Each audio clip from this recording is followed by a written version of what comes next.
It's week 5 of Friday Primetime here on RaceSpotTV and iRacingLive. This week we're here in the Midwest of the United States at Iowa Speedway. It's Verizon IndyCar Series and it's coming up next.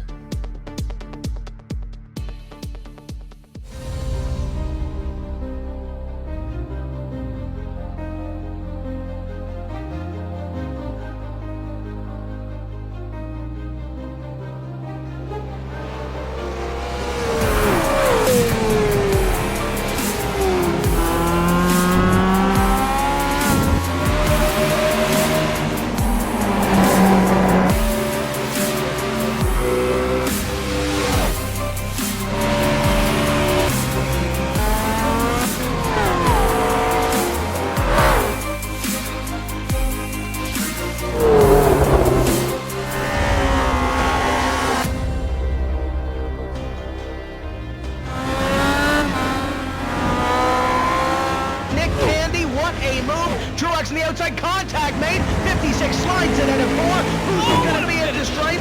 Dead even, give it to Ryan Truex. Truex is your winner over Tandy.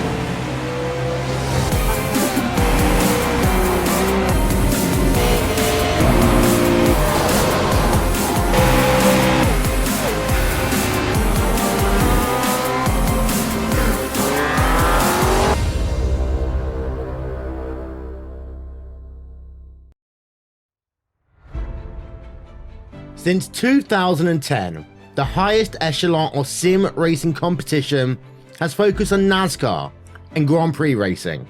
50 of the best drivers in the world doing battle for championship glory, each man for himself, and even though there may be teammates on track, each driver is in command of his own destiny. Until now. 2016 sees the start of a new era in World Championship competition, with team racing getting its chance in the spotlight. No longer can one driver rule supreme, but you must rely on those with whom you share a car, a setup, a strategy. Endurance racing can be very different to other forms of motorsports, with races in this series lasting either 3 or 6 hours. Teams of 2 or 3 drivers, perhaps on opposite sides of the world, will share seat time, each having to collectively work towards one common goal. Crash out, and it's not just you who you let down. Officially sanctioned by SRO, it will be teams of drivers who will go head to head, car to car, rival to rival, in the pursuit of a championship.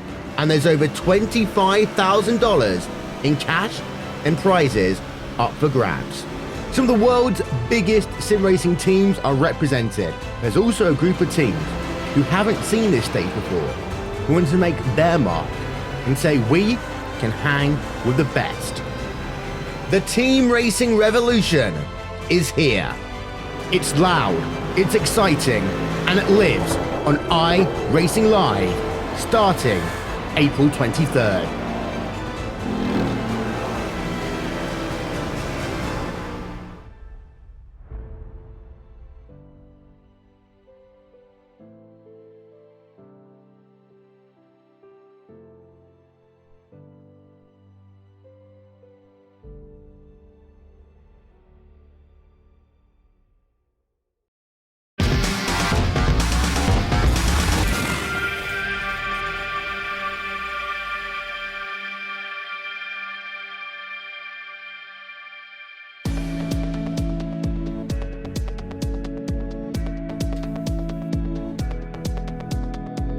Welcome back to Friday Primetime here on RaceSpotTV, streaming on iRacingLive. Now we've got a big weekend of endurance action coming up here on RaceSpotTV and iRacingLive. Tomorrow we have round 3 of the Blancpain GT World Championship. It's 6 hours of Spa-Francorchamps where you can join Will and the whole Blancpain team for all the action from 1:30 GMT. And then on Sunday, it's round 3 of the iRacing VLN Endurance Championship, where you can join myself, Randy, and the rest of the gang for 4 hours around the daunting Nürburgring Nordschleife. And you can catch that from 2 o'clock GMT here on iRacingLive. Now last week, Naruko Ishida won with a dominating display at Circuit Gilles Villeneuve in Montreal, but this week we're back to oval action with 160 laps of the Iowa Speedway. It's a 7/8 of a mile lap with up to 14-degree banking in the turns. I'm Paul Smith, alongside me is Randy Chenoweth, and Hugo Lewis is on the cameras again. And well, Randy, we're just in qualifying at the moment, and it is a quick qualifying here because we are back on the ovals. Yeah, it certainly is. Lap time's already coming in, and here at Iowa, like you said, 7/8 of a mile here, just about flat out all the way around. These guys are logging laps in the 16.5 second bracket. It's a fast lap here. Going to be a fast 160 laps. Yeah, 140 miles is this race, but with, as you say, 16.5, 17-second laps, it's certainly going to be relatively fast pace. Plenty of drafting to be done around here as well. Overtaking, though, it's going to be a little bit tougher with it being not quite a full mile oval. I mean, this is going to be a little bit short tracky for these guys in this IndyCar. Aero push is definitely going to be the talking point, I think, over the course of this race if we get some good long green flag runs here. It's easy to make a car that's quick and qual trim, but once you get out there on race trim, making it work in traffic, that can be pretty difficult. Actually, Marco Aurelio Brazil goes to the point, only driver into that 16.3 second bracket. Yeah, really good lap time from him. We've still got 4 drivers to yet set a lap time here. So maybe just holding out a little bit because they've just got about a minute to go. And as I say, with such a short lap, surely they can get these qualifying laps in. They're waiting, really, for the track just to rub up a little bit more, Andy. Possibly, but they might also just be wanting to start from the back here. We know that Matt Pileski several times this season has started from the back on these grids, and maybe that's something that a Christian Steele, Paul Jennings, maybe they don't want to be outdone. Maybe they want to fight with that 2-car up to the front from the back.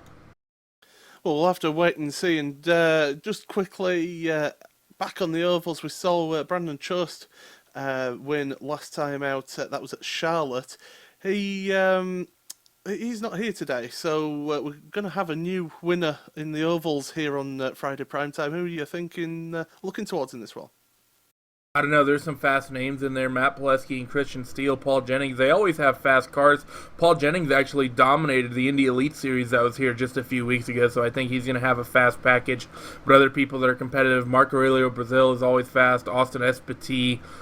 So, I mean, there's really are 3 or 4 people in here that can be very competitive. Thomas Schmidt as well, someone who's also very good, won that first round at Spa. Was actually having a very good run at Charlotte before some disaster kind of struck on him.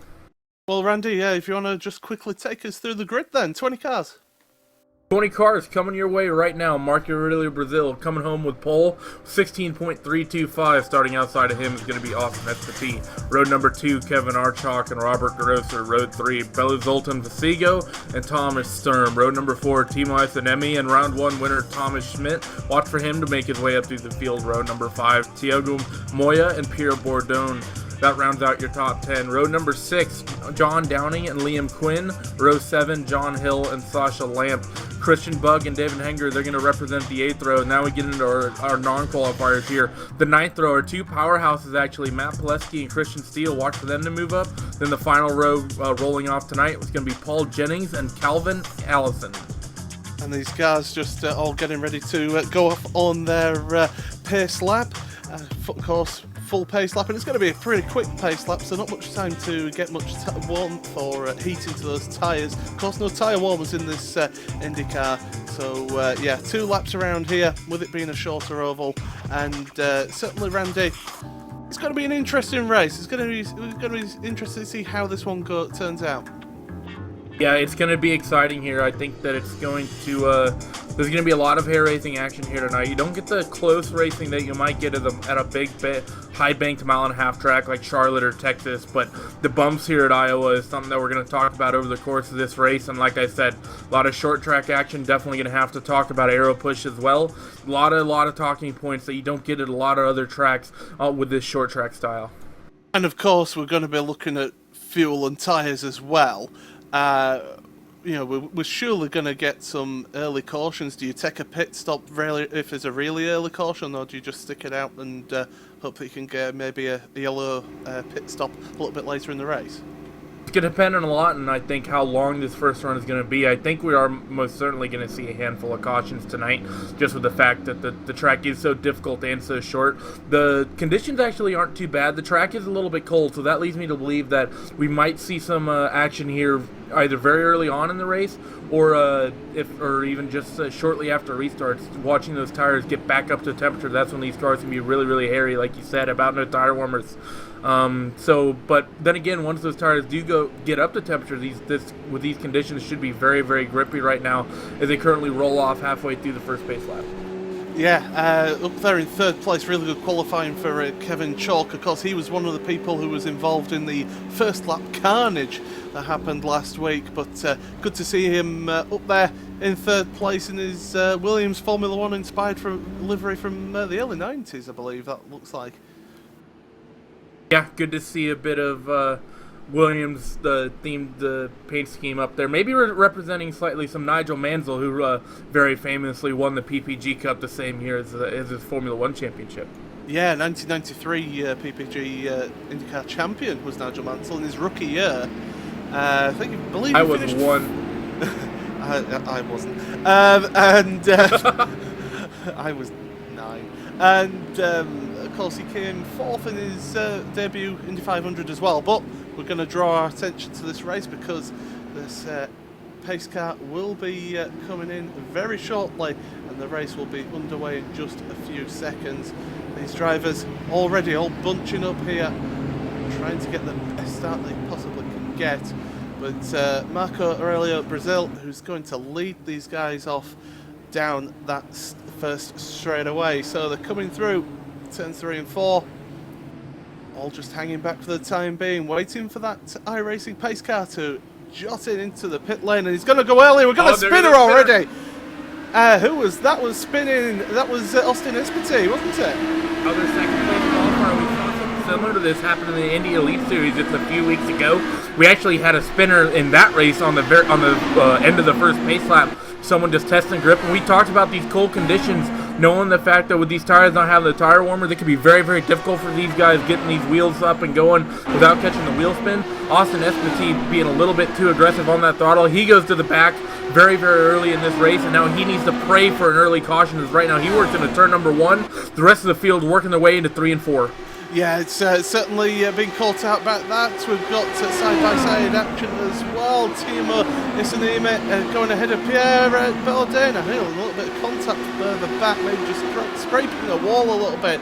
But certainly everyone just getting early laps underway. So great to see some clean action as we've got Christian Bugg going around the outside there, Matt Polowski. And, early action going on, side-by-side action. Liam Quinn as well. He's side-by-side there with also Matt Polowski as well, who's gone ahead of Quinn. Yeah, Matt Polowski's absolutely moving through the field right now. Started 17th of the non-qualifier, already up inside of that top 10. So that's 7 spots in just 5 laps.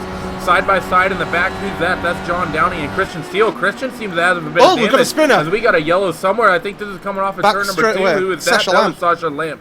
Let's see what happened here. Did he just do it all by himself? And yes he did. Just caught that apron coming, through the middle of 1 and 2, and that just upset the car and sent it right around. So there's our first early caution, and Austin Esparti must be breathing a sigh of relief on that one, because it gives him a chance to catch right up. One man who isn't happy about that, Marco Aurelio Brazil. He'd already got a 2.5 second lead over the field there at the when that YOLO came out. So he'll be absolutely gutted that everybody's back with him now as they're going around on these pace laps, Randy. I'm sure Marco won't be too happy with that. I think the fact that Austin spun like that meant that Marco was managed to pretty much get away completely unmolested, while the guys behind were basically fighting side by side, and because of that, like you said, let him get that early gap, and that's absolutely huge in these Indy cars, especially at tracks like this. You can sort of reel in a gap of a couple tenths, but once that gap opens up to something in the realm of seconds, it becomes very, very difficult to deal with. Shouldn't see too many pit stops happen thus far. We have a couple cars on pit road, mostly as people that spun or were already running in the back. Yeah, Paul Jennings, Calvin Allison, Sasha Lamp, John G. Hill as well. They're all on pit road at the moment, so they're grabbing some early fuel stops. Austin Esparti as well onto pit road. So 5 drivers there trying to maybe just play this strategy game and hope that this can work in their favour, but it's on the lap 7 of 160. There's a very long way to go in this one, and certainly, you know, a roll of the dice here could end up working in the long run, or it could end up being a massive disaster. Certainly could, and the other thing to think about with those guys coming down early like that, they're going to have new tires, aren't going to be up to temp. Everyone else out here, I think, even though the fact that they're running on a handful of pace laps before going back to green, the rest of the field will have slightly warmer tires, which will maybe give them a bit of an advantage as they go into this restart. Tires really won't be old enough to really make a difference in terms of outright pace, but they might be able to get onto the throttle just a little bit easier. It is kind of tough to say, but with the bumpy surface here at Iowa, tires are very, very abrasive here. They go away pretty quickly, so those guys, if they can hold on to this early restart and not get spun out too early, they will have a bit of an advantage once we get green flag racing. Yep, so we're just behind that iRacing pace car, the gold and blue colours of the American Childhood Cancer Organisation. They're still proudly on that pace car for iRacing, supporting such a good charity, and well, we've still got the lights on at the moment, so we will be more laps, possibly maybe just one more lap to go to green this time by Randy. But you know, talking about, I said, you know, would the people be coming in early, and as the lights go out on the pace car, people have tried it. We've also had another car on pit road as well. John Downing has been in there as well, so 6 cars onto pit road. They're trance in the hand. Another one coming down pit road as well. That's David Henniger. He's doing a very, very late stop here. Got down to the last lap he possibly could. That pit road would have been open, so that's going to put him at the back. But he will have an extra lap or so of fuel over everybody else, which will give him a bit of an advantage if we get a long green flag run here. But like we've been saying, with a track like this, with weather like this, I think we're going to see short spurts, maybe 20 to 25 laps of action here, rather than getting ourselves a full stint in.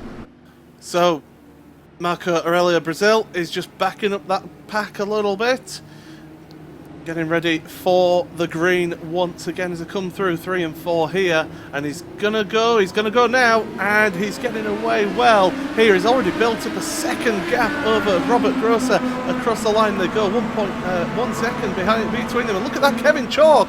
He went down to 3rd. He was in 2nd place before the caution came out. So Chalk trying to get that place back, to get that second step on the podium. He's going to look to the inside, to the bottom, as they head down towards 1, but deciding against it, and he's going high instead. Marco Aurelio Brazil, 1.3 seconds in a single lap, and most of that was just due to the fact on that restart. I think everyone else was really, really nervous about the slow conditions here. As right now, Kevin Chalk working that inside line on Robert Grosser. We know sometimes with the bumps down there here at Iowa, being on the inside isn't always advantageous as they go back down on the inside again. Kevin Chalk not quite able to get the momentum he needs. Maybe he can get a run up off of 2. No, they're scrapping behind as well. This is basically the battle from 4th back to about 8th or 9th position. 4 or 5 cars here, all line astern. They were side by side for a moment, now getting themselves back situated calmly. Matt Pileski in that group currently trying to work his way through this field after not qualifying and starting from the back. He's up 10 positions already.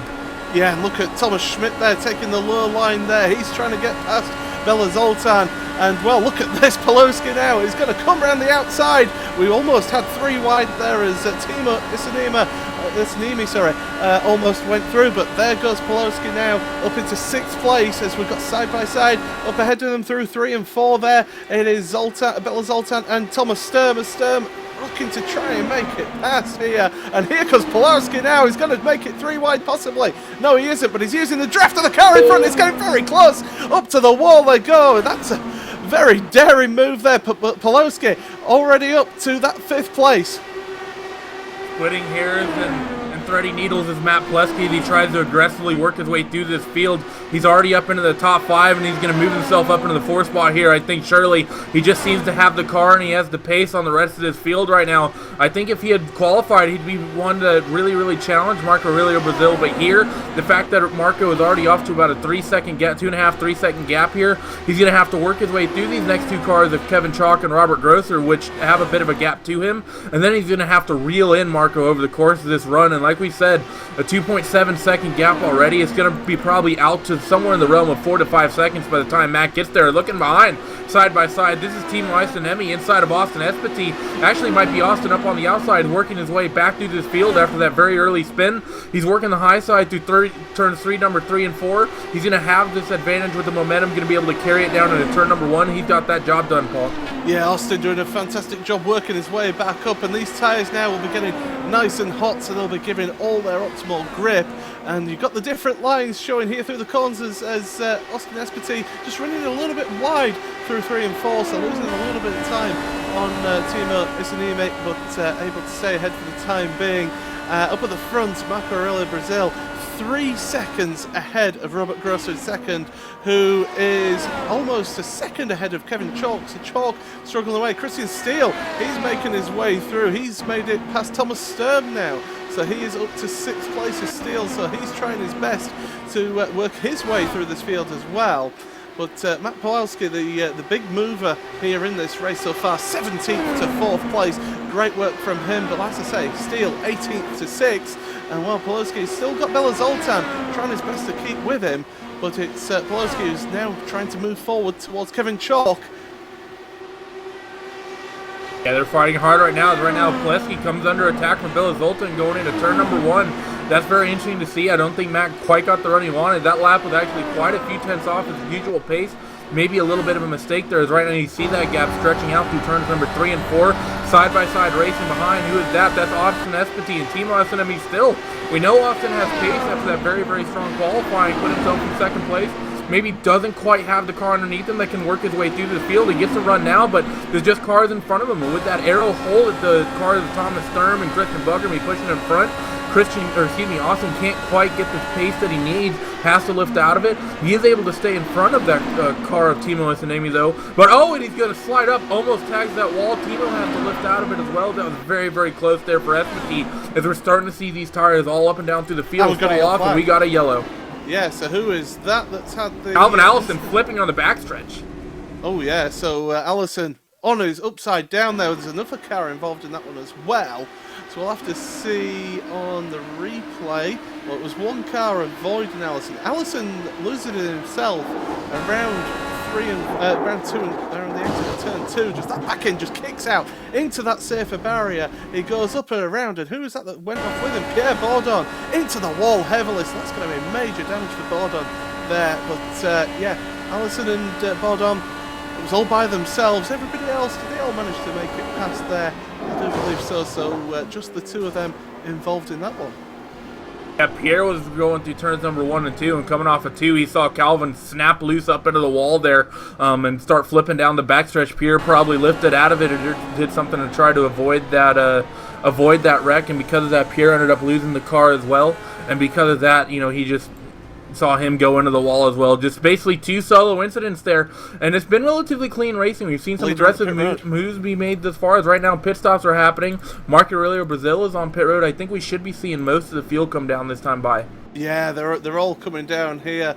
Everyone, I think every man and his dog is coming down to get a pit stop under the belts here. Except Thomas Schmidt. Thomas Schmidt, yeah, so he's staying out there. Interesting from Thomas there, but well, we'll have to wait and see. But Marco Aurelio Brazil, he's on pit road at the moment. He comes out here, and of course he's at the end of pit road, so he gets a good exit out of there, and he's going to try and just get a little bit of heat into those tyres. The one behind him, Robert Grosser. Matt Pawlowski has made it up.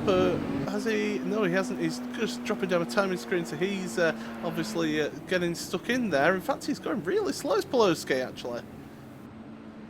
Yeah, not quite sure what that's. He probably got himself a black flag and has to go to the back here. Let's look at his exit speeds as he comes off the pit road here. 40, 41, 40. Maybe a pit lane entry. I'm not sure. I think he surely had to get a penalty for something. Oh, he was actually fast as he exited his box. He got up to about 49, 50 miles an hour. That's about 10 miles an hour over the mark here at Iowa. Because of that, I think we're going to have to see him go to the back of the field here. You see everyone else maintaining that 39 to 40 miles per hour speed limit. Pawlowski was about 10 miles per hour over that. David Henger onto pit road as well this time round, so he's having his pit stop here. But Pawlowski, well, getting caught out there. But if there's one person that we've seen so far today who can work his way through the field, it is Matt. He can work his way and get through that field. So just see where Henger comes into this field. I think he'll just slot in ahead of John G. Hill here as he exits pit road. But yeah, we're currently behind safety car, yellow flag out, and cars losing it by themselves, Randy. That seems to be the theme of things so far. We saw that one right at the start with Austin Esparti. And also, who's the other one who had the spin? I actually can't remember. Yeah, but I remember he was going through turn number 1 and 2, and he just clipped that apron. So, I mean, that was a slightly different incident. That was just a mistake on his part. These other two guys, though, it was... well, this one was... Bourdon and Allison, yeah, but I can't remember what the first... who brought out the first yellow, but... I mean, it's just been people losing it all on their own. Austin Esparti doing it on the restart. Then, of course... these guys doing it coming off of turn number 2. We talked about it with slick conditions and the warm tires might help it out. Hasn't quite been the case just yet because that was about 10-12 laps into the run. And, you know, he still lost the back end of the car. Did Allison and did Pierre trying to avoid. And talking about these tires falling off, Thomas Schmidt is going to have to be really, really aware of his mirrors and his spotter here. On these new tires at Iowa, he's probably going to be 3 or 4 tenths off the mark. So I have to think this is a fuel strategy call. And keeping that in mind, these guys behind him are going to be swarming him, I think, almost instantly. Yeah, well, that safety car still out there. Thomas Schmidt, he gave it a little bit of a jink as going down here. He just doesn't want to put too much effort into those tyres under the safety car, and obviously he'll be on the leanest fuel setting as well, just to save as much fuel as he can, as they all will be behind the pace car here. But the lights are out, so we're going to be green this time by, and Thomas Schmidt is a man who's been there or thereabouts so far in this championship, both on the road and the oval side of things, so really showing his wares well here, Randy. Yeah, he doesn't quite normally have the pace to qualify well, but he seems to, well, at least on the ovals, on the road side, he's very, very quick, obviously. But here on the ovals, maybe it's a setup thing because obviously just a little bit of a change here can make the difference between a 1 or 2 tenths, which on the oval side of things, that's huge. But he seems to know how to get himself up to the front in the race pace, and he seems to know how to play the strategy to get himself up front as well. The Thomas Schmidt now waiting for that pace car ahead of him to pull into the pit road. Will be getting underway, and he's eager to get away here. And he's going straight away. He's gone already. So maybe just jumping a little bit too early, but maybe we got a not, spinner in the back. Spinner in the back. Who is that? That's down in the, I believe, our Williams car. That's Kevin Archok doing the same thing that Esparti did. Spun on the restart here, spun down into the grass. We stay green flag racing. I don't believe that car has any damage, so that's going to be good for him, but he's still going to have to recover similar to what Esparti had to do. Here we go. Brazil to the bottom, takes the lead back from Thomas Schmidt, and Thomas, he was hoping to maybe get a good run, but maybe it's part of his plan to just stay behind now, and you get a little bit of draft in, cut down on his fuel usage as well. But he seems to be just dropping back so much, so quickly as here. 4 tenths of a second as he go across the line, Randy. Yeah, here for the next 10 to 12 laps, Thomas Schmidt, because he didn't pit, he's going to be he's basically just going to be like a fish in a barrel for these guys. They're just going to be shooting past him, as right now they're actually side by side behind him, and because of that, they're not catching quite the way they need to be. As right now, Marco Aurelio Brazil, he stretches that gap out already to half a second, and Thomas Schmidt does have a 1 second gap to the cars behind. Who is that? That's Robert Grosser and Bella Zoltan Vasego.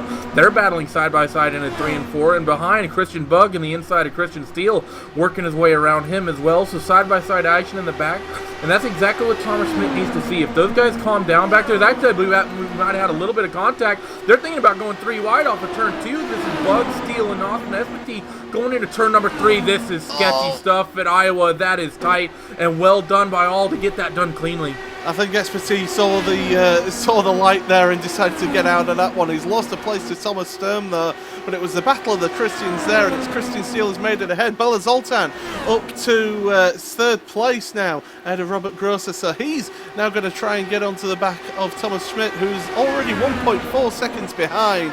And well, this leader, Marco Aurelio Brazil, every time, every lap, it just seems to me that he just can pull away. He was 3 tenths of a second last lap faster than Thomas Schmidt, so those newer tyres really are showing their effect as they go into turns 1 and 2 once again. And it's still Schmidt and Bella Zoltan as they head into 3 and 4 now. Zoltan is going to be trying. Car on the inside. Yeah, who was that? Was that That's Sasha Lamp. I'm not sure what happened here, but he's off the racing surface. I think he's just a solo spin again. Yeah, coming off a 2, he just spun, hit that inside wall, kept it off the racing surface though, so we stay green. Actually, no, we don't. We get a yellow for something else. Yeah, so it's all happening here. Who is that that's had an accident this time around? As I'm searching through, I can't really see anybody, so you'll have to tell me, Randy, who it could be. I'm not sure either. Hugo saying that 13... Oh, yeah, it was. 13 spun coming off of turn number 2. Again, did a very good job keeping it out of that wall, but he unfortunately was slow on the racing surface. Even though it was a much less violent wreck from what we just saw from Sasha Lamp, he was actually slow on the racing surface, and because of that, race control had to throw that yellow. Yeah, so once again, under caution. Will this be the time that Thomas Schmidt comes into the pits? You would have thought so by now. You've seen what happens with newer tyres as, well, Brazil is coming onto the pits once again. Marco Aurelio Brazil. Oh, and this could be really bad for him. No, it's not. It was a fake. Play the dummy. Did he even fake us out too? Yes. Well, he faked me out, but then again, that's not exactly hard on ovals.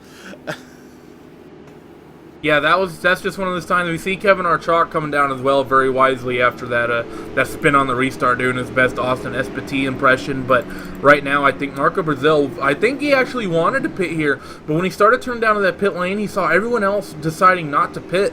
And, you know, yeah, he would have been out there on new tires, and yes, Marco's very fast, but working your way through a 20-car field here is very, very difficult. I mean, we've seen a couple guys do it. We've seen Austin do it. We know Matt Pileski is doing it as well as Paul Jennings. However, it is a difficult task, and if you put yourself at the back, someone who's very, very dominant like this, sometimes it's just better to keep that track position rather than try to fight your way back to the front from the back of this field, even on new tires. Yeah, we had the last yellow flag was on lap 25. This one was on lap 39. So these drivers, they're working their way through these laps, but still plenty of action to go. We're on lap 42, just about to cross the line to start lap 43.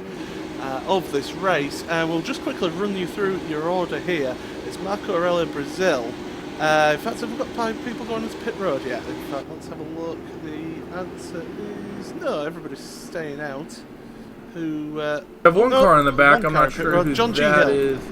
That's John Hill. We've seen him do this a couple times. We know John doesn't have generally the greatest pace, so probably just trying to strategize himself to get himself up to the front. Christian Steele as well has been onto pit road. So once those two have done, we'll quickly mention your field. So Marco Aurelio Brazil at the front with Thomas Schmidt in second place. Bella Zoltan is in third place with Robert Grosset in fourth. Thomas Sturm is in fifth with Austin Espati in sixth place. Timo Isinimi is in seventh. Now we've seen Christian Steele go into the pits. So Bug is in 8th place with Thiago Moya in 9th. Matt Pileski is up to 10th place after dropping to the back of the line at the last pit stops. Dave Henger 11th with Paul Jennings 12th. Liam Quinn 13th. John Downing 14th. 15th is Kevin Chalk. 16th Christian Steele. John G. Hill is in 17th place with Sacha Lamp, Pierre Baudon and Calvin Allison all out of this race. It's not been too attrition-filled, given the number of yellows we've had. It's only been a couple cars that have really gotten themselves into any major trouble here. All the other cautions we've had just been relatively clean issues, people just spinning by themselves and doing a fantastic job keeping it off that inside wall, spinning off a 2. Well, that's it. I mean, that is one thing with this one. Everybody seems to be spinning to the bottom, which is good for us. It keeps cars in this race, because that's what we want at the end of the day. We want people racing, we want close action. And the fact that everybody's like watching empty racetracks. Yeah. We love watching empty racetracks, don't we, Randy? But yeah, everybody's spinning to the bottom there. So that's helping keep everyone going. So it's good to see. We've still got 17 drivers in this race, all on the lead lap as well, Randy. Yes, that's very, very good. But Marco Aurelio Brazil, I mean, it's going to be a little bit bad news bears for us. I think he's probably going to skip away with the lead here. We know that Bella Zoltan Visigo, just, you know, looking at the lap times in the early stages of that little short run we just had, he was actually matching the pace of Marco once he got himself into that third position. If he can get himself around Thomas Schmidt very, very early and cleanly, he might be able to harass Marco enough to be able to keep that gap close. We also need to hope for Austin Espati, Matt Pileski, and some other guys, also Paul Jennings, to work themselves back through this field and get themselves out to the front as well. I think if once those guys get up there, we might have ourselves a nice 3-4-way scrap for the win here. Don't forget, if you want to keep abreast of all the action, you could go to RaceSpot.tv/timing to keep an eye on the live timing in this race. And well, we're getting ready for green flag action once again at the end of lap 45. It's Marco Aurelio Brazil at the front of this field, getting ready to get away. The pace car goes in and doesn't go straight away, does Brazil. He waits a little bit and then goes. Thomas Schmidt caught out by that, because here comes Bela Zoltan straight away onto his gearbox. He's looking to take that high line through 1 and 2 as we've got 3 cars together. Further back, that's Sturm, Grosser and Espity as well. They're all close together between them. Oh, but Plesky just made an impressive move going into turn number 3 on Timo Isanemi. He got around the outside of Christian Bug coming off of 2, and then going into 3, he dove to the inside of Timo Isanemi to get himself another spot. That's 2 positions gained on this first lap restart here by Matt Pileski already.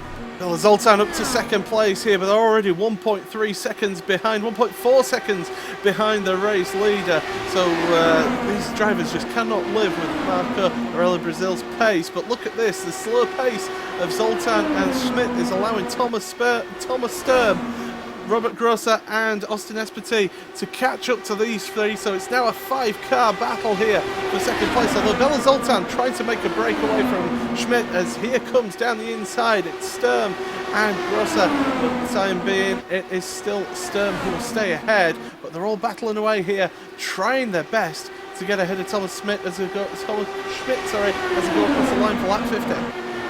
Yeah, Thomas Schmidt right now is kind of hanging on to what he can keep on to. The fact he's still kind of out here on these older tires is going to be very, very bad for him. Thomas Schmidt still, though, battling very valiantly, but Matt Pileski as well, still eyeing this battle in front. He's kind of slowed down a little bit, not being as aggressive as Schmidt. Actually loses a spot to Sturm here, but Sturm not able to maintain the momentum. Schmidt might be able to fight back on the inside, as no, Thomas Sturm's going to shut that door. Thomas is going to have to check up because of that. Espetit's making a move on the outside. He's going to dive back down low inside of Thomas, echoing the moves that Matt Pileski made. Contact there. That's going to see Espeti, Matt Pileski, as well as Schmidt all out here. That's our first wreck, really, that we've seen here today involving the cars coming together. Espety just seemed to be just sliding out there and into Schmidt, unfortunately, and Pileski. Such a good effort from him today, and he has ended up upside down on his roll bar, and that's 3 cars out the race right there, Andy. I think Schmidt expected Austin Espety to be a little bit further down the racetrack there than he was. Espety was about half a car width up the road, from where you normally want to be. However, there was the car of Thomas Sturm in front of him that would have been preventing him from doing that due to the aero push. I think Thomas should have maybe given a little bit more room, but Austin, I think, should have also done a little bit better job driving it all the way down there to that yellow line. Espety knew that Thomas was going to be up there on the outside and not to drive your car all the way down there. There is a risk that you play there. Matt Pileski, just unfortunately for him, wrong place, wrong time. So what we'll do then is we will look to just step aside just for a few moments here, but you won't miss a thing as we will be going race spot side by side with this one. Don't go anywhere, we've got the second half of this Friday primetime race here from Iowa Speedway here on iRacingLive and RaceSpotTV. We'll be right back.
Don't forget, tomorrow we have round 3 of Blockpan GT World Championship. 6 hours of Spa-Francorchamps here on iRacingLive and RaceSpotTV from 1:30 tomorrow afternoon. And well, we're coming up to the second half of this Friday primetime race here from Iowa Speedway. And Randy, we've seen a few safety car laps. I think the safety car is the second most led laps in this race. So hopefully we can get some green flag racing now and get some good racing, because we've seen plenty of action. Hopefully we get ourselves some green flag running here. As the lights are out, we're going to be going back to green shortly, Paul. Yeah, so once again, Marco Aurelio Brazil at the front of that field. Pace car drops in. He's going to wait. He's going to go now. And again, he gets the jump on the rest of the field. Bella Zoltan caught napping there. And well, these guys really got to get up to speed with his restarts here. So it's Bella Zoltan from Thomas Sturm in second and third. We've got cars trying to work their way through here as well. Kevin Chalk is trying to make his way through after that spin a couple of cautions ago. Ahead of him, Christian Steele is also up with Paul Jennings as well. We've got a slightly thinned outfield now, 14 cars in this race, and well, everybody just behaving for the time being, as Thiago Moya is looking on the inside of David Lim Quinn even. Yeah, unfortunately that last wreck we just had really did thin this field out. As right now David Henger doing a very good job actually going to the high side here in turns number 1 and 2. Liam Quinn should have that position pretty much chalked up. Actually no, going to 3 and 4 he's going to have the inside line again. I think he'll be able to get it from there. Looking behind Diego Moya, he's going to be thinking about making a move on David. I think after that David looking very patient, but no, he goes back down to the inside, makes a move on Liam Quinn. He's going to get that job done. These cars in the back really struggling here and not really fighting with each other too hard, as right now we're seeing now Diego Moya make that move on Liam Quinn up the inside and not able to maintain that momentum though. Liam Quinn will hold that position for now. And well, I can tell you somebody who's falling down the order here behind Kevin Chalk now is Timo Isanimi. He has dropped back at least 3 places on this last lap, really struggled and got caught out by Chalk, Steele and Bug ahead. Paul Jennings as well, able to just get at the head of that field, but Robert Grosser still right there with Bella Zoltan looking to the inside, to the bottom side, just maybe clipping that yellow line a little bit. You don't want to go too much further down than that, because your car will lose control there, it'll lose grip, and that's certainly not something you want to do through 3 and 4, but down the back straight away again. And I think Gross is just bringing his teammate Thomas Sturm into this battle. Yeah, these Vortex guards of Marco Aurelio Brazil, Robert Grosser, Thomas Sturm, all these guys have a very competitive package here, and I think are actually the fastest cars out here on the racetrack. Bill Zoltan Visigo, he's trading laps with them, and Robert Grosser, unfortunately, just not quite fast enough to able to get the move done just yet. He's really trying to really attack the mirrors of Bill Zoltan Visigo, though. I think their package is actually no. Robert Grosser goes down on the inside right now, coming up through turns number 1 and 2, not able to get the job done just yet. They work down in the back straightaway. Grosser still maintains that inside, gonna have the advantage through the corner over Visigo, and he's gonna have that position done, and by the time they cross the start finish line. Yeah, so Grosser there up to second place now in this race, and Bella Zoltan trying their best to hold that higher line, to try and carry the speed through there, but that low line able to get the job done there. And well, we've got Christian Buggers, Christian Steele still battling away, the 2 Christians in that one, as well as Timo Isanimi. Well, he did drop down a little bit, but he's coming back to these guys now, so the draft, he's keeping in that draft there, and he's got Kevin Chalk behind, so he has made 1 place up from losing those positions there, Andy. Yeah, and Timo's actually coming hard right now. It's Christian Bug and Christian Steele. They've both been kind of just swapping these positions back and forth. One will go to the inside, make a move. The other one will maintain the momentum off the corner and then make the move the next lap. And right now, because of that, Timo Sanemi was able to make a huge run here, gutting onto the back of Christian Bug here as they go into turn number 1. We know these Vortex cars are quick, and Timo has shown some good pace. He dropped off early due to the way they were racing in front, but he's come right back in now that the field's kind of thinned out a little bit. I think Timo now, after being patient, he's going to be looking to make some moves. And still, Marco Aurelio Brazil looking very strong out front. Robert Grosser has maintained a gap to Bella Zoltan Visigo as well. And Thomas Sturm, who's currently runs fourth, I think he wants to try to get to Bella Zoltan, try to make this a Vortex 1-2-3. Yeah, they would absolutely love that if they got the 1-2-3 here on Friday primetime on RaceSpotTV and iRacingLive as well. This battle going on all the time. Well, that 7th place, that 6th place, Christian Steele, Christian Bug, and Timo Isanimi at there. But, well, Thomas Sturm doing everything he can to catch up that gap in front of him, but not really getting the lap times enough to do it. But it is a long race still. We're on lap 73 of 160, so we're not quite at that half distance of the race yet. And in fact, Sturm coming under a little bit of pressure now from Paul Jennings, who's going to go to the bottom there around turn 1 and 2. He's going to get the move done on the inside, but Sturm is going to have that little bit of overspeed on the exit of 2, but not able to make the job done. So that's Paul Jennings up to that 4th place. Yeah, we saw Paul Jennings in the Indy Elite Series earlier this month at Iowa completely dominate here, where he did a very Paul Tracy-esque style race where Paul Tracy lapped the entire field at Phoenix. Paul Jennings lapped the entire field here at Iowa in the Indy Elite Series. So we know he has a competitive package, and he generally looks very, very good on these long runs historically. Paul Jennings generally doesn't have the early outright pace, but he tends to maintain that pace over a run, and I think we might be seeing that. Aurelia Brazil getting caught up in traffic here. He got stuck behind John G. Hill then, and that's caught up Robert Grosser. So Grosser is caught up to the back there of Brazil. He's caught up the part of a second and a half there on that last lap. Well, second and a quarter, even if I could read properly. But Marco Aurelia Brazil, he's really under pressure now from his teammate Robert Grosser. Bella Zoltan and Paul Jennings, they're coming through with Thomas Sturm as well. And this whole front of the field is just getting dragged along with that draft. And we're seeing it still. Brazil is still struggling, and he comes off of turn number 1 and 2. Robert Grosser is able to really close in that gap. I don't think this will be the... Actually, no, Robert Grosser again maintains a lot of momentum coming off of turn number 4, and that gap shrinks down to about a 1/10 and a half. As right now, these cars behind are coming up, and Marco Aurelio Brazil, maybe compared to the rest of his Vortex teammates, maybe this car is just a little bit more trimmed out. Because of that, he's going to wear these tires a little bit more. Just the way right now that Robert Grosser is running in the dirty air here at Iowa, which is generally very, very significant due to the way the track is designed geometrically. Marco Aurelio Brazil, even in the clean air, doesn't have the advantage he should, and the likes of Bella Zoltan Vizico, Robert Grosser, and Paul Jennings, I think they're going to capitalize here shortly, as Paul Jennings still currently the fastest car out here on the racetrack. Grosser to the inside, and he's going to take the lead there. Bella Zoltan getting a fantastic run as well off of turn 2, going into 3. And it's, well, Marco Aurelio Brazil is really struggling in this phase of the race. A bit of long green flag running here, and it's Grosser who's moved to the front here. Aurelio Brazil second, and Bella Zoltan loses a place to Paul Jennings, but they're going to go 3 wide. Are they down the back straight? No, they're not for the time being, but Bella Zoltan down to 4th, Jennings up to 3rd here. And really, these cars are coming through now, and Brazil really struggling, as I say, with this phase of the race, Randy. Yeah, I mean, it's hardcore racing right now. The Marco Aurelio Brazil continues to struggle out here. Paul Jennings is fighting with him very, very hard, and it's very interesting to see. I almost wonder if Marco may have gotten a little bit of contact going through that lap traffic. He gets very close to the wall coming off of 4. This is going to bring Bella Zoltan Vizico into the mix, going down to the inside into turn number 1. And Marco Shirley is going to have to lift heavily through turns number 1 and 2. Oh, look Sturm at that. comes Look on at the inside. run. There could be 3 wide. Oh, that was always going to happen there. And we've got the yellow flag out here, caution, and it was Thomas Sturm who got involved in that. He's going spinning out of the exit of turn 4 there. And, well, just a little bit ambitious maybe. He got such a good run, though, out of turn 2.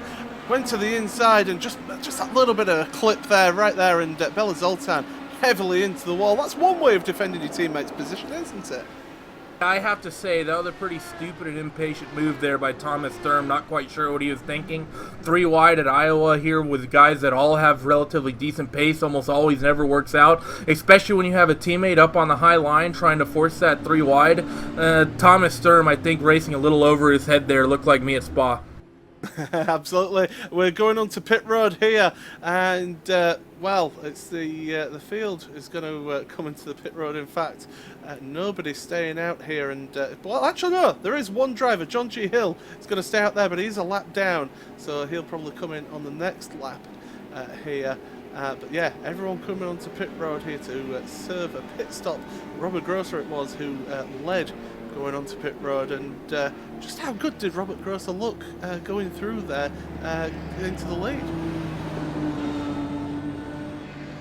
Yeah, I mean, they're fighting hard, but Grosser is maintaining a lot of pace, so it's going to be interesting to see what can Marco do. He's not going to have the lead here. I think he may held on to 2nd place. No, Jennings got out in front of him. Actually, where does Grosser drop down the field? Yeah, he's behind Christian Bug. So both Steele and Bug get ahead there of Grosser, who had a 13-second pit stop. So I wonder maybe if he had a little bit of just a little bit of damage that he had to repair there, Randy, because or he sped in the pit lane. Yeah, so the leader, as he was going into pit road, he got down the speed by the time they got to the. I'm not sure what happened there. I think he must have had some damage there. He had to repair, or maybe he just had something that was distracting him in his cockpit or in his house or something. But yeah, long pit stop there cost him a few positions. Well, I can tell you who is in the lead now. Paul Jennings. He's moved up into the lead, but he's going to be under pressure now for Marco Aurelio Brazil, because Brazil has got new tyres on. We've seen how he goes early on in his stint. But if we can have some good green flag racing here, and we could see once again whether he struggles as we go on in this race. Lap 87 of this race, 160 laps, so we're just over halfway here, and we've been going about 45 minutes in this race, so plenty of action and plenty of time for these guys to actually do something about their positions, Randy. Yeah, we are just over halfway, and there still is a lot of this race left. I'm still interested to see what Paul Jennings is able to make happen here. Like I said, after seeing him dominate the way he did in Indy Elite Series at Iowa, I think he has a lot of pace that we haven't quite seen just yet because he's been trapped in the back part of this field. I think Marco Aurelio Brazil is really going to have something he's going to have to really deal with to really be able to keep up with Paul Jennings here. So we have got 13 cars still left in this race. We'll quickly run you through your order. In fact, somebody else comes into pit road now. Thiago Moya coming into pit road, so he's going to drop down to the back of the lead lap runners. But it's Paul Jennings who's in the lead of this, while Marco Aurelio Brazil, our early race leader, is in second place. Christian Steele third, with Christian Bug at fourth. Robert Grosser in fifth. Thomas Sturm sixth, with Kevin Chalk in seventh. David Henger eighth, with Timo Isanema in ninth place. Liam Quinn in 10th. John Downing in 11th. Thiago Moya, just a little splash and dash there. He's in 12th place, with John G. Hill one lap down there in 13th. Last of your runners, the cars out of the race: Bella Zoltan, Austin Espetit, Thomas Schmidt, Matt Paluski, Sasha Lamb, Pierre Baudon, and Calvin Allison, who we have all lost from this race. And in fact, Austin Espetit was involved in that accident with Bella Zoltan and Paluski. So You mean Smith and Pileski? Yeah, he was involved with that. Yeah, it was. No, but Austin Espetee's gone out the race as well. Right, and they all went out on the same lap. It was Espetit and Schmidt who got into each other, and Pileski was just there, wrong place, wrong time. John Downing. Are you even paying attention? No, obviously not. John Downing and Liam Quinn onto pit road, so they're going to do a little splash and dash as well. But we're going to be close to a restart here. The pace car out the front of the field, the lights are out, so we're going to be going green once again, and we're seeing this track just rubbering up here as they go along, so grip levels will be changing, and you will be changing line through these turns right now. Yeah, I mean, really, it's the way the track is rubbering up is going to be nice for the grip. Should make things a little bit grippier, not quite as slick for these guys in this restart as right now. We look to the front of the field and pace car, see what Paul Jennings can do here when we go back green. Yeah, Jennings and Brazil. This is going to be the battle now. We've seen how Brazil's been able to get the jump at restarts, and while Jennings gets away, but Brazil is stuck with him, and so too is Christian Steele in third place. And, well, look at this. It's those three at the front, and already Brazil getting a really good run out of 2 into 3, but Jennings holding that line, and, well, Brazil having to just back off a little bit through 3 and 4. So, certainly this battle at the front is going to be going on and on. Robert Grosser as well, he was a leader for a while until that pit stop. He is in 6th place at the moment, with Thomas Sturm in 5th, and Kevin Chalk trying his best to get past Robert Grosser here, not able to do down the inside for the time being. Chalk doing his best, trying to get that run through 2, taking that lower line, and here comes Chalk, looking to the bottom, looking to the inside, to go into 3 and 4. Just that little bit of a tighter line, and here comes Robert Grosser on his teammate now, Thomas Sturm, and Sturm is going to end up losing that place right there. Yeah, very good racing there by Grosser. Sturm didn't get a good run off of 4. Grosser did a very good job taking advantage. What's happening behind? Kevin Chalk on the inside of who is that? I believe it's David Henger. They go into 3 and 4. Kevin Chalk still on the inside as they work off of 4 down into turn number 1 now through the front straightaway. Kevin Chalk should have the advantageous position here. Looking back out front though, Christian Steele was harassing Marco Aurelio Brazil, but since Marco has gotten out in front and Christian not quite able to get up there, but Paul Jennings, I talked about how hard he dominated at Iowa in the Indy Elite Series. He stretched out a half-second gap on Marco, who we saw dominating in these early stages. We've got four cars together here. It is Grosser, no it's not Grosser, it's Thomas Sturm. Kevin Chalk is going down the inside of Sturm there. You've got David Henger and Timo Isanimi as well involved in this one. Four cars battling away here for that 5th place of Grosser there. And Chalk, as I say, up to 6th place in this one, and now he's a second, 1.2 seconds behind Grosser, so Chalk and this group are going to have to work together really if they want to get back forward towards some of these leading guys. But that front three, they are blasting away from Christian Bug. They're now 2.4 seconds ahead of Bug. Yeah, Christian Bug is basically bugging out here, not able to maintain with these top three. But Christian Steele, he's dropped off Marco just a little bit, and Marco has lost about half a second to Paul Jennings here. He's only a thousandth of a second slower that last lap by. But Paul Jennings, like we said, he's a master here at Iowa. We know that he was very, very fast at Iowa. Is right now, you know, he seems to be running a very weird line off of 4. You see everyone else running up near the wall. Watch him when he comes off of 4. He seems to like to hold it down to the inside. Even coming off of 2, he runs a much narrower line. Not quite sure why. One would logically think that would heat the tires up more, but maybe there's something about the way he runs the entry in middle of the corner that allows him to run that shorter line down on the inside. Yeah, certainly taking a different approach to this track, and maybe that's why he's so good around here. Thomas Sturm and Liam Quinn, they're battling away there with John Downing as well. So Downing, Sturm and Quinn all together. John G. Hill, as I say, a lap down in this race, so he's just running to keep going, get some good championship points, because of course you do end up with championship points in this series, and if you can get a result in a race like this, you get yourself a good bag of points. Oh yeah, definitely. Obviously, this is a championship, and of course, wanting to run strong, get yourself some points here, and I think everyone should be thinking about that. As right now, Grosser making moves right now, trying to work his way forward as he's working on Christian Bug right now, going to the inside of turns number 3 and 4. I almost wonder if a couple of these guys are thinking about fuel. This is kind of an interesting point in terms of the fuel window. When Christian Bug was looking a little bit more competitive in the earlier stages, now he's certainly dropping off a little bit. He might be saving gas. A lot of these guys up front might be pushing a little bit hard, but Paul Jennings did the same thing at Iowa in the Indy Elite Series. He actually won that race by fuel saving. He just did it so much faster than everyone else. A lot of the other guys, such as Marneef and other people who I can't remember right now because my brain's a failure, they said the same thing. They weren't sure how he was able to maintain his pace while saving gas. Marco Aurelio Brazil, very close to that wall off of 4. Yeah, he's really pushing it hard, but Christian Steele, he's doing everything he can as well to stay with him, and you get the feeling that Steele wants to make the move here so he can start maybe pushing towards Paul Jennings to try and make a challenge on that lead. Here he comes. Steele down the inside into 1. He's going to take that low line, but of course it's going to be Brazil trying to run it out wide to get the run out of there. He's got a little bit of run there, a little bit of draft, but he's not close enough into 3 to make that move. So it's Brazil's running really wide through 4 there, so really struggling through 4 to get that car keeping out the wall, because he's getting very close there. We saw it in the early stages. These Vortex cars, they have a lot of pace in the early stages of the run, and it's going to be interesting to watch Timo Isanemi and the rest of those guys, Thomas Stern, Robert Grosser as well. How are they going to maintain pace? Is looking in the back right now, they're side by side. Kevin Chalk on the outside of Timo Isanemi.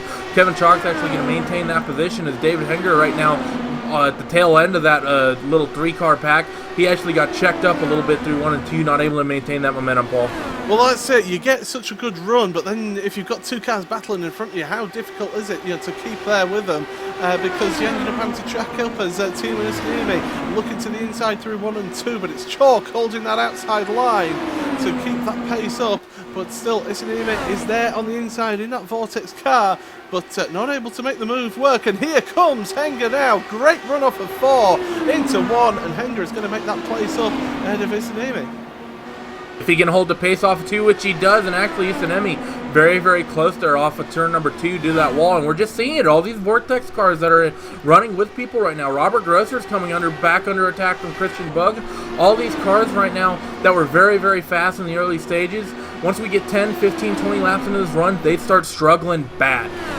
Yeah, and well, Christian Bugg, as you say, he's been dropping back a little bit, but he's keeping with Robert Grosser for the time being.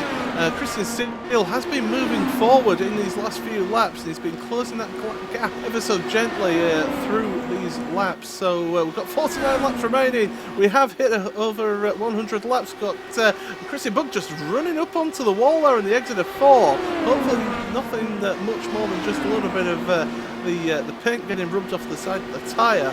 But really, these guys are pushing it now. 13 cars left on the track, and we're getting good green flag racing now all the way through.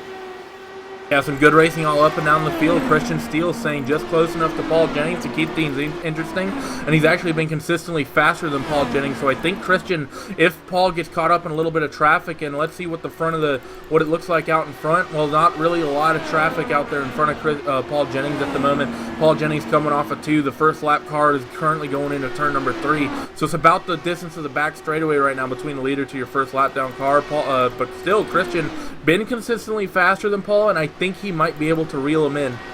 Yeah, and they did manage to make the way past John G. Hill to put another lap on him, so John doing a good job keeping out the way there. It's this battle here for 6th place. It's still ongoing between Kevin Chalk, David Henger and Timo Sinimi as well, and you've also got the battle with Christian Bugg and Robert Grosser as well, but they're just sort of keeping as they are for the time being. You get the feeling, as you say, maybe a little bit of fuel saving from we got a car slow on the inside line in 3. That's Liam Quinn. Not sure what happened here. Probably, again, a spinner off of 2. And that's actually exactly what happened. He clipped that apron. He actually pushed high up into the outside wall and then spun down to the inside. Managed to keep it off the racing surface. We stay green. Yeah, it's good. Doing a good job to keep it off the racing surface. Green flag running. That car is crabbing all the way down the pit road. So certainly in the yellow flag. I've heard a crash.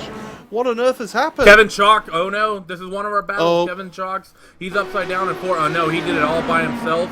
I don't think anyone got into him. He basically clipped that apron coming off of turn number 4. That car got nasty loose.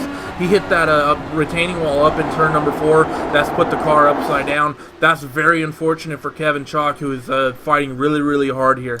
Well, these guys, they'll be coming onto pit road then, you would think, and they would be hoping that this would be their final pit stop as well if there's no more yellows. I think everyone here, we have 42 laps here, and just talking about the pace.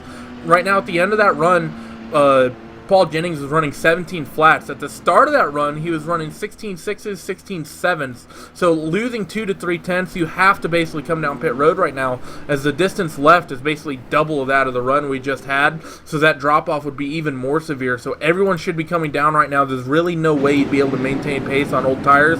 John G. Hill is currently a lap down. He's going to have to go around one more time before the pit road opens for him. The entire rest of the field now, though, hitting pit road, except for Thomas Sturm, and this is going to be an interesting decision depending on how this plays out. Well, is Thomas Sturm thinking I'll stay out for another lap, maybe 2 laps, although he's going past the pace car? So interesting to see what's happening there, and he's going onto the apron there. So but a yellow flag ADD? Possibly. I don't know, but yeah, Sturm is still running. He's running about 44, 43 miles an hour. In fact, he's slowing down ever so gradually, so tried to get another lap there, possibly, but I don't know. That's a bit of a strange one, is that he's letting the pace car go back past, it looks like. I'm honestly not sure why he did this, because they're definitely in the realm where they can make it to the end just on gas. And having those single extra lap of fuel, and actually doesn't look like he's going to come down pit road. So Thomas Sturm here, he's really taking a big gamble right now, expecting that we're going to get ourselves a couple early yellows here, and he's going to be able to steal a win. Thomas Sturm, simply put, the way the tires drop off here at Iowa, he's not going to have the pace to be able to defend these guys. Paul Jennings, Christian Steele, and his teammate Marco Aurelio Brazil, as well as the car behind Marco, that is Robert Grosser, they're all going to have much more pace than Thomas does with these new tires. He's going to have to hope that someone spins on this restart, and he has to hope that brings out a yellow flag and stretches him in another 4 to 5 laps, and then we just get recurrent cautions all the way to the checkered. Well, this is it. They always say that cautions breed cautions, don't they? So we've not had that actually, really, in this race. We've been pretty fortunate with this one, but yeah, Thomas Sturm at the front there. Just to run through your runners then, there are only 11 runners left in this race. Thomas Sturm Paul Jennings, Christian Steele, that's your top three. Marco Aurelio Brazil, our early race leader, he's in fourth with Robert Gross in fifth, Christian Bugg in sixth, Timo Tsunoda in seventh, David Henger in eighth, Thiago Moya in ninth, John Downing in 10th, he's the last of the lead lap runners, and then John G. Hill, 2 laps down in 11th place, but going to get in some good points anyway. But yeah, 11 runners left out of this original field of 20. Kevin Chalk, Liam Quinn, Bella Zoltan, Elstin Espiti, Thomas Schmidt, Matt Poleski, Sasha Lamb, Pierre Baudon and Calvin Allison all out of this race, Randy. Yeah, definitely unfortunate. You know, the other thing for Thomas Sturm here, like you said, cautions can tend to breed cautions, but the problem for Thomas Sturm here is that I think it's just too late in the running here for this to really be all that viable. We're down to 10 cars on the lead lap, only 11 runners total. If we still had 20-25 cars out here with more room for people to maybe make over-aggressive moves here on this restart, I think you'd have a very good point. I think it'd be a very good move by Thomas Sturm. But I think with so few runners left right now, I think it's almost assured that we're going to get ourselves at least a decent, even a 5 to 6 lap run here. And even in those, just 4 to 5 laps, Thomas Sturm, I think, will already be running in 4th or 5th position within that time frame. Yeah, he's going to be a sitting duck, you would think, come the restart, or at least the first few laps of that restart. But that safety car, that pace car, the lights are out here, so we're going to have green next time by. And, well, certainly it's going to be an intriguing end to this race. 37 laps remaining in this one, so it's going to be 36 to go when they go across the line. And it's a question of Paul Jennings. He's made a good run of it and come through in this field, but Christian Steele as well has come through. He's going well. In fact, Paul Jennings started 19th up to 2nd place in the race at the moment, with Christian Steele starting 18th, and he's currently sitting 3rd place. So they're the big gainers in this race. Another one, Christian Bugg, 15th to 6th, David Henger 16th to 8th in this race.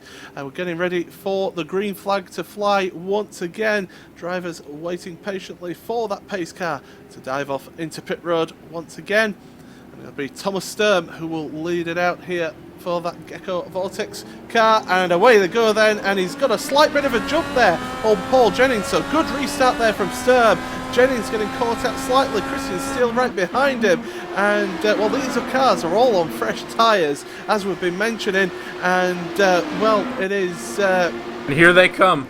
Yeah, here they come indeed, through 3 and 4. Look at the run that these guys can have compared to the others, as we've had a spinner as well. But Christian Bugg, in fact, it wasn't spun, but into the lead goes Paul Jennings, with Christian Steele following in 2nd place. And you'd think Marco Aurelio Brazil, down the inside, he's going to take 3rd place for his teammate, although Brazil runs it out wide there through 3 and 4, and they're going to lose ground on this lead too.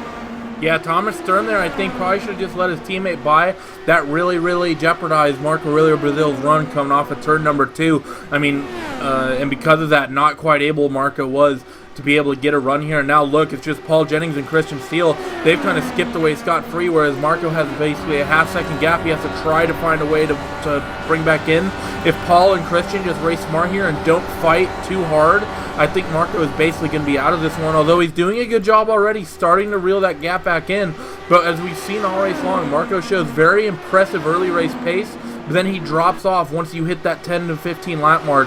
And the cars of Paul Jennings and Christian Steele, that's what they've shown as we get another yellow, as Grosser spins off, I think. He's spinning off at turn number 2, and he hits that wall. And it's actually David Henger, I think. Not quite sure what. Oh, no, it was another Vortex car. Teammates. Who was that? Timo and Grosser that got into each other. And another car as well was involved in that one. John Downing got caught up in that one. So we're losing more and more of these drivers from the field. But that's a big instant. 3 cars once again out of this one. And well, we're down to, 9 runners left in this race now? This incident actually started, yeah, I think you're right, I think it's going to be 8 or 9 cars. This incident actually started with Christian Bugg going up into the wall in 2, which because of the way the racing was forming up front, we kind of breezed over it. Christian Bugg got tied up, actually no, he got loose off of 2, slid up in front of Grosser, and Grosser had a bit of wing damage. I think Grosser didn't quite realize how bad as it was trying to stay out there, and because of that, the handling of that car was probably jeopardized. Because of that, it saw him spin, and unfortunately for him, it collected his teammate. Yeah, so, well, we're going to quickly just go off on this one for the time being. Your top three is Paul Jennings, Christian Steele, Marco Aurelio Brazil. That is the top three in this race. We've got 30 laps left in this one. We're going to have a quick look at the Blancpain GT World Championship, which of course is tomorrow here on RaceSpotTV and iRacingLive. We'll be right back here side by side with this Friday primetime race. Since 2010, the highest echelon of sim racing competition has focused on NASCAR and Grand Prix racing. 50 of the best drivers in the world doing battle for championship glory. Each man for himself, and even though there may be teammates on track, each driver is in command of his own destiny. Until now. 2016 sees the start of a new era in World Championship competition, with team racing getting its chance in the spotlight. No longer can one driver rule supreme, but you must rely on those with whom you share a car, a setup, a strategy. Endurance racing can be very different to other forms of motorsports, with races in this series lasting either 3 or 6 hours. Teams of 2 or 3 drivers, perhaps on opposite sides of the world, will share seat time, each having to collectively work towards one common goal. Crash out, and it's not just you who you let down. Officially sanctioned by SRO, it will be teams of drivers who will go head to head, car to car, rival to rival, in the pursuit of a championship. And there's over $25,000 in cash and prizes up for grabs. Some of the world's biggest sim racing teams are represented. There's also a group of teams who haven't seen this stage before, who want to make their mark and say we can hang with the best. The team racing revolution is here. It's loud, it's exciting, and it lives on iRacingLive, starting April 23rd.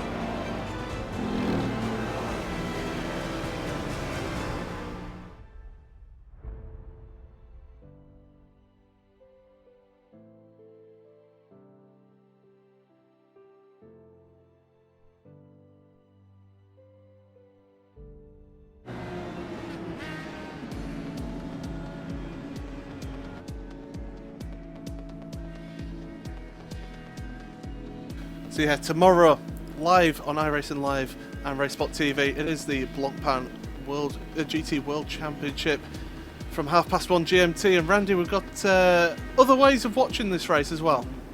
Yeah, the Blancpain GT Endurance Championship, a lot of people have been wanting us to try this, so we're eventually going to experiment with it. We're going to be broadcasting that race live on Twitch, on the iRacing official Twitch. Be sure to not miss that tomorrow, as we're going to be going live at, I believe, 1:30 p.m. GMT for the pre-race, and then the race is going to be kicking off at 2 p.m. GMT. Should be an exciting one. Let's see what the strategy can be. Does Coanda still make their tire calls, and how does that strategy call at Silverstone, how's that going to affect everyone else's line of thinking for the rest of that race? Absolutely. Well, the lights are out on the pace car, so we're going to be getting ready for 26 laps of racing here. We've got 6 cars on the lead lap. We've got 8 cars running in total, so the attrition has been really high here. But as we're getting set here, the green flag is going to be in the air, and Paul Jennings makes a break for it here.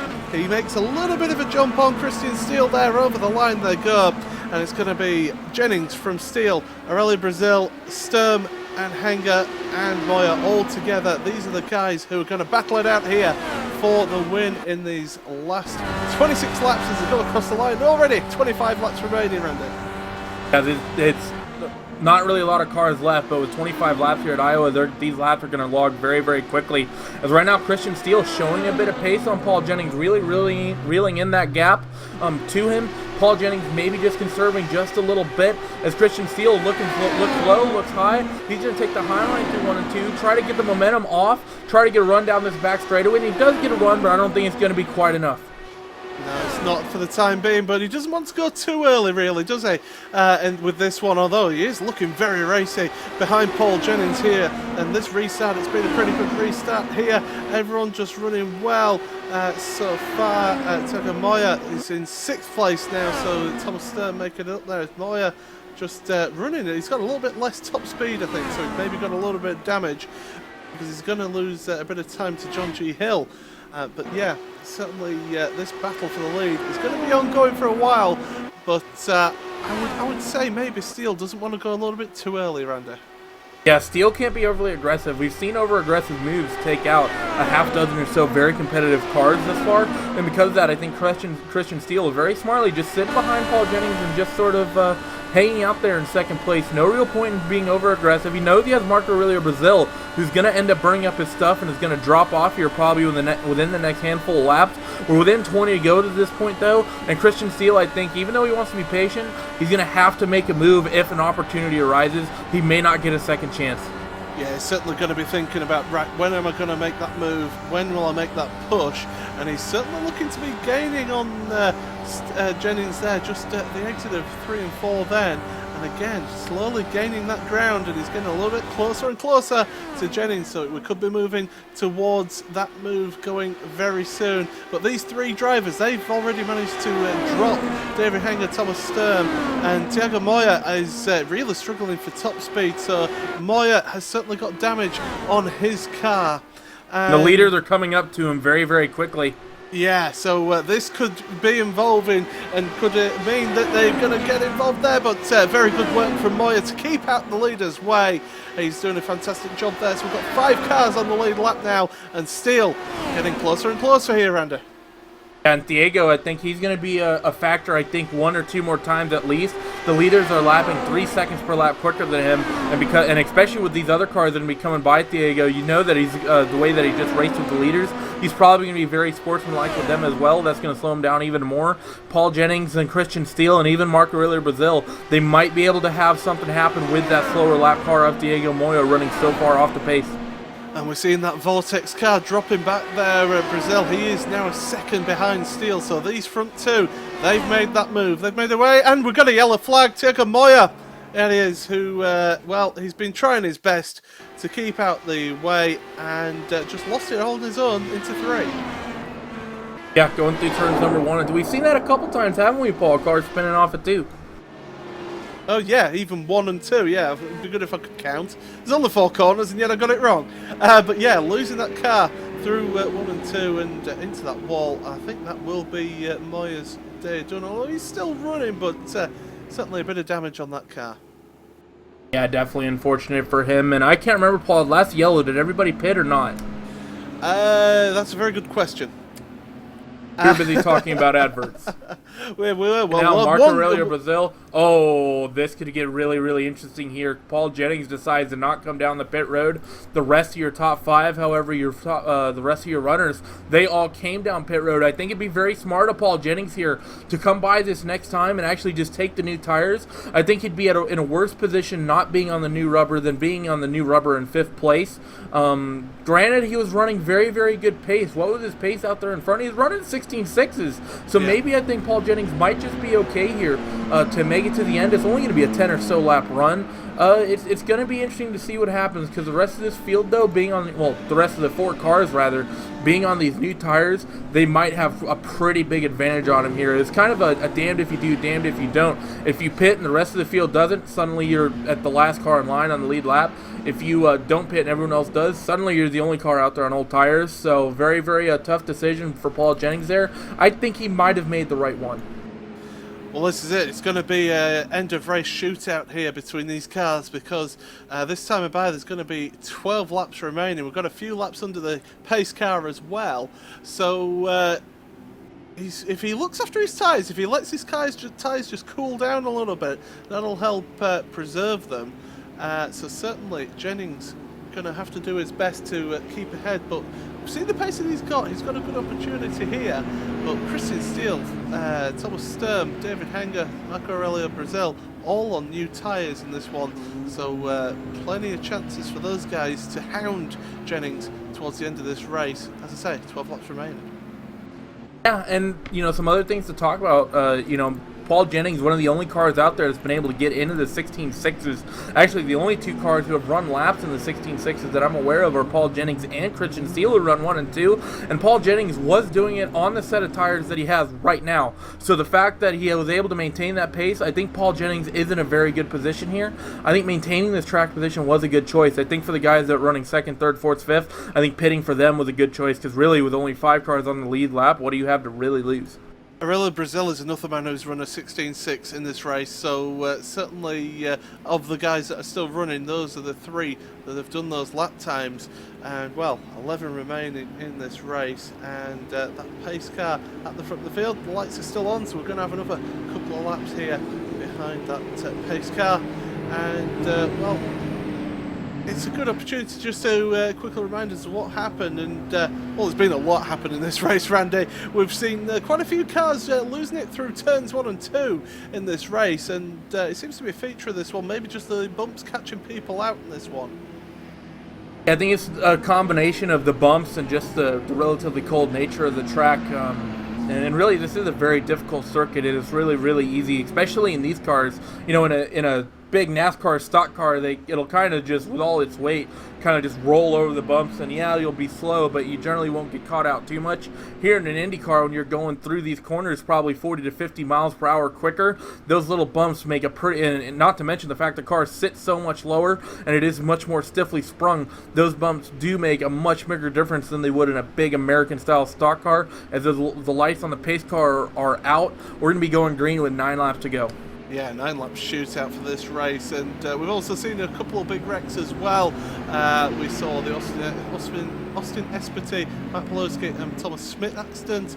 Bella Zoltan was involved in the incident as well. Liam Quinn had his own spin. Kevin Chalk was involved with himself as well, getting on the apron. So we've seen plenty of people having spins here, but we're getting ready here for these final 9 laps. Paul Jennings, Christian Steele, Thomas Sturm and Marco Aurelio Brazil are the ones on the lead lap. David Henger, what's happened to him? He seems to have disappeared on this one. Oh, and he's had a technical fault here, so he's going to drop down. So we've only got 4 cars on the lead lap, Randy. And that's unfortunate for him, as right now that pace car is getting ready to dive off here, Paul. Yeah, so Paul Jennings getting away nice and early, but Christian Steele getting a fantastic restart here in this one. As I say, 9 laps remaining. Look at Steele straight away. He's going to be hounding Jennings. Jennings wanted to try and get that breakaway early on, get that jump, but Steele now, he's going to look here. He's looking to the high side. He's going to try and carry that speed through with the new tyres. He's going to have the grip there. It is going to go high all the way across that stripe once again. Through 1 and 2 now, and it's going to be Steele and Jennings with the Vortex cars of Sturm and Brazil battling away behind them. They're battling away for the final spot on the podium, but it's this battle at the front here that we're going to keep an eye on, and it's Steele looking to the outside into 1 and 2 once again, Randy, and he's trying his best to get the move done, but so far Jennings doing a good job. Yeah, right now Christian Steele, he has to get this move done within the, really the first 3 to 4 laps here. That's when the advantage is going to be at its largest, and you see Paul Jennings defending. He knows that once those 3 to 4 laps go away, yeah, Christian Steele might have a slight advantage, but the new tire advantage will slowly die off, and you see him, he's running a very, very tight line on the exit of these corners, really maintaining that inside line. He's rolling over that bump, so he doesn't care at this point. He just needs the track position, needs to make Christian Steele go around the long way, and that's exactly what he's doing, and because of that, you're just seeing it. Christian Steele in these later laps thus far, compared to the earlier stages of this restart, not quite able to close the way he was before. Oh, he's trying to get the run off though, off of 4, but again, Paul Jennings doing a fantastic masterful display. 4 to go, across the line they go once again, through 1 and 2 they go, and while Steele doing everything he can to try and get with Jennings, trying to get alongside, and he just cannot get alongside as we're going to come in towards the closing stages of this race now, and Steele, here we go, is this the time for him? Around the outside once again, and the answer is no, but carrying that higher line is trying to get this overspeed out of 1 and 2 into 3 and 4. He can get the front wing alongside those rear wheels, but not able to make it move. Oh, Jennings having to go to the inside, Steele ducking out there. He's trying everything he can to go past, and Moyer trying his best to keep out the way. He doesn't want to cause the end of this one.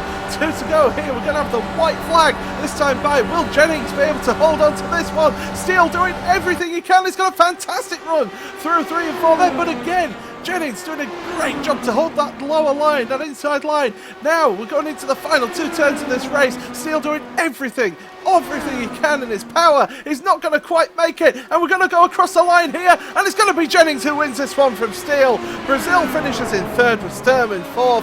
Fantastic work from those drivers there. Those are the cars that finished on your lead lap. Moya ends up finishing in 5th place, which is a good result for him considering the damage that he had, and John Hill is the last of the runners in 6th place there to go across the line. Fantastic racing at the end there, Randy, and well, it was a great spectacle, but Christian Steele just couldn't get the job done. Paul Jennings, great work to get that win. Yeah, very, very smart racing by them, very clean racing by them. Paul Jennings very, very smartly defending that inside line. And Christian Steele, a lot of people might say that he maybe should have been more aggressive taking that inside, but really there's no real opportunity for him to do so. Just with the way the track geometry is where Paul Jennings was, with Christian Steele try to go down on the inside, he would have really run out of track. We saw Christian Steele, something similar happened at Charlotte with Brandon Trost. Christian Steele in the same situation, trying to chase down the leader, just couldn't get down to that inside line, stuck to the outside, wasn't able to get the momentum or the run he needed, and because of that, he stuck to 2nd place by less than 1/10 of a second. Well, we saw some celebratory donuts there as well from Paul Jennings, and he deserves it after that fantastic race. And it's staying out the pits that final lap. So, Randy, take us through then your finishing results. Well, who says you need to qualify here at Iowa or that you can't drive your way to the front? Paul Jennings starts 19th, comes away with a strong win. And Christian Steele, he started just right next to him in 18th place. He comes away in 2nd. Mark Aurelio Brazil, our poles that are very, very quick in the early stages of a run, but those Vortex cars, all of them, they really struggled in the later stages. He comes home 3rd. Thomas Sturm, Marco's Vortex teammate, is 4th. Diogo Moya in 5th. John G. Hill 6th, David Henger 7th, Timo Isanemi, another Vortex driver, he was caught up in an early incident, finished 24 laps down, he finishes 8th, John Downing 9th, Robert Grosser rounds out your top 10, 31 laps down, Christian Bug in 11th, Kevin R. Chalk 12th, Liam Quinn 13th, Bella Zoltan Fisigo, Austin Espiti, and Matt Pileski 14th, 15th, and 16th. Around the midway, or just after the midway point, they were all caught up in that big incident that took out 3 or 4 of our front runners. Thomas Schmidt 17th, Sasha Lamp 18th, Peter Bordorn 19th, and rounding out the finishing order is Calvin Allison. Absolutely. So what we'll do is we will have a quick word with some of the runners and riders in this race. And Randy, why don't you take it away, first of all, with the man who finished in 2nd place, Christian Steele.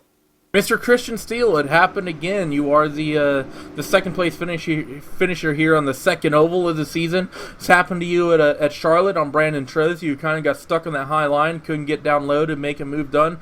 Paul Jennings, he did the same thing here. He did a valiant job on those old tires defending. Yeah, I wish I trimmed out a little bit more on that last stop. I felt pretty good, but Paul just had a really dominant car, and he could hold the yellow line there through the corners really well, and it was pretty hard to pass. Now, something I noticed, you and Paul Jennings, both of you, as well as Matt Pileski, so 3 very strong names in the Indy cars.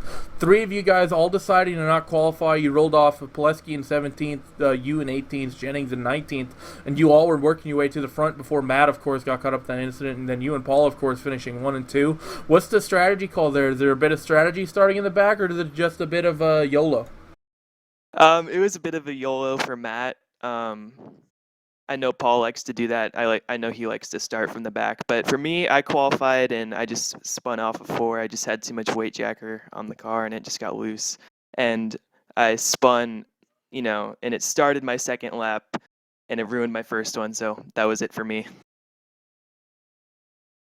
Now, it looked very, very slick out there. A lot of cars spinning off of corner number 2.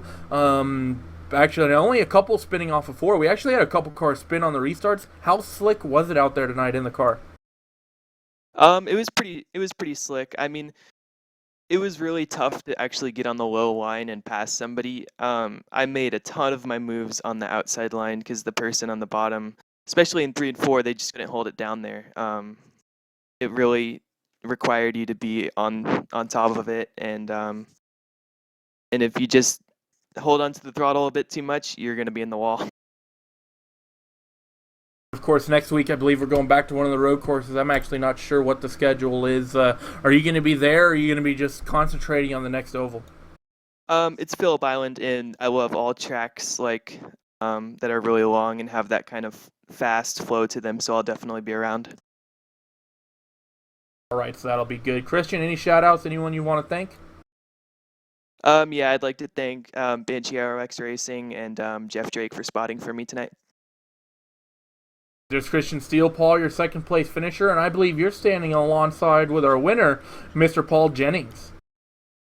Yes, I certainly am, if I manage to get my microphone back on. But yes, Paul Jennings here, the winner of this race, and you must be really satisfied. I mean, how did you feel just going into that final caution period when everyone else was going into the pits and you decided to stay out? Did you feel confident, or did you think, oh, maybe got a bit of a job on here?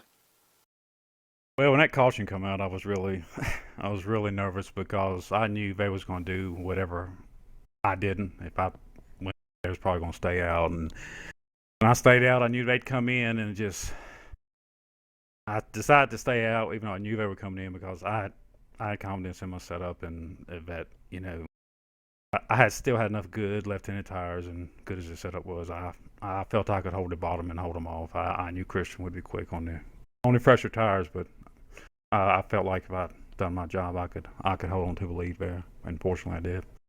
And one thing that Randy did notice through the race was the fact that you were holding a tighter line out of the corners. Was that something that you've maybe consciously worked on here around Iowa, and maybe that helped you towards the end there when you were under all that pressure? Yeah, well, a lot of guys, they run really hard here, and they try to hold all the speed they can, but in the process of doing that, lots of times they run a much higher exit, and it just, especially on a long run, that really costs you a lot of time. And if you can get your car to carry decent speed and hold that tight line, you can really gain a lot on people off the corners, especially off turn 4, and that's always been my strategy here at Iowa. And well, we saw you didn't put a qualifying lap in. You started in 19th. It must be really satisfying to come through the field and also avoid some of the incidents as well, because there was a number of incidents in that race, Paul. Yes, I do this a lot. I normally don't qualify. I'll start in the back.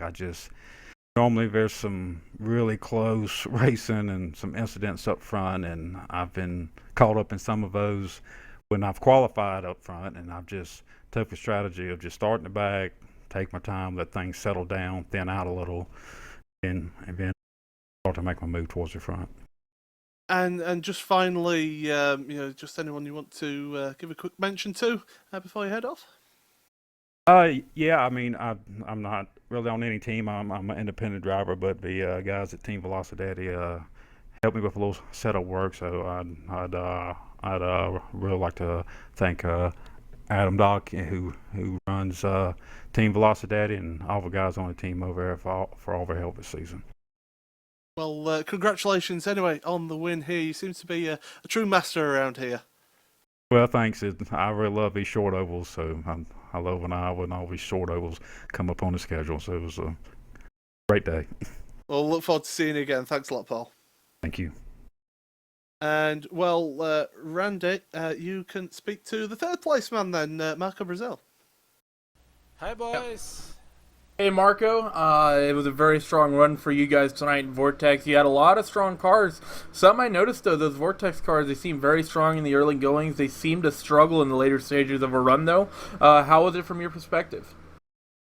Yeah, it's a good start and pole position, 100 seconds behind the second place. The car is fantastic in beginning, but after much rubber in the track, I have a problem with tires. But funny race is difficult in traffic, slapped cars, but very happy for my third place. You definitely look strong, and next week we're going to Phillip Island, which we know Vortex is very experienced in these cars. They know how to work the ovals as well as the road courses. Are you expecting to run at Phillip Island next week? No, I'm run only ovals, but the other drivers run in Phillip Island. The team is very strong, much work in the setup areas. Robert is definitely in the championship to Road Series, né? Verizon Road Series, and my focus in oval, in the win the title of the oval championship. Yep, so a very good run from you today, Marco. Any shout-outs or anyone you'd like to thank? Yeah, I think especially for Charles Berger, it's work to me very hard to develop the car, and the sponsors of Vertex team, the Jacko Moto Simulation, Logical, Enjoy All Time, and your guys to great broadcast in IndyCar series. Thank you so much, boys. Thank you to you as well, Marco, and thanks for the kind words. Hope to see you at the next oval race, and good luck to your teammates at Phillip Island. Okay, bye-bye. Well, it's back to you, Paul, and it was a pretty exciting one tonight here at Iowa. It was a nail-biter, especially with that late race caution. Yeah, absolutely. Certainly made it a really close finish, an exciting one. So certainly one to look forward to. Well, next week, as we've mentioned, Phillip Island we're heading to, and the another track with flowing corners back on the road courses, and flowing corners and plenty of overtaking opportunities, especially into 1 and 2, and down into the hairpins as well. Yeah, Phillip Island is really an iconic Australian circuit, and it'll, I think, generate some amazing racing, like you said. A couple good passing opportunities, but also a couple places where you can kind of force a move where you normally wouldn't think about it, but it's going to be an interesting race, I think, and be very difficult. Hopefully the conditions aren't too bad, otherwise we might see some more people really struggling, slipping and sliding around, which we've seen in these cars on the road courses all season long. Absolutely. So congratulations there to Paul Jennings on the win tonight. So as I say, we travel to the sunny beaches of Phillip Island near Melbourne in Australia. Make sure you join us on Friday next week from 8 o'clock GMT for that race. And don't forget that we have a big weekend of endurance racing here on RaceSpotTV and iRacingLive. Tomorrow it's round 3 of the Block Part GT World Championship for 6 hours around Spa-Francorchamps. That's at 1:30 GMT. You can catch that on iRacingLive, RaceSpotTV, and you can also get that on the iRacingLive Twitch channel as well. And on Sunday we have round 3 of the iRacing VLN Endurance Championship from the legendary Nürburgring Nordschleife, and you'll find that from 2 o'clock GMT on RaceSpotTV and iRacingLive. So from myself, Paul Smith, from Randy Chernoff, from Hugo Lewis, and from everyone here at RaceSpotTV and iRacingLive, it's a good night from Iowa. Good night.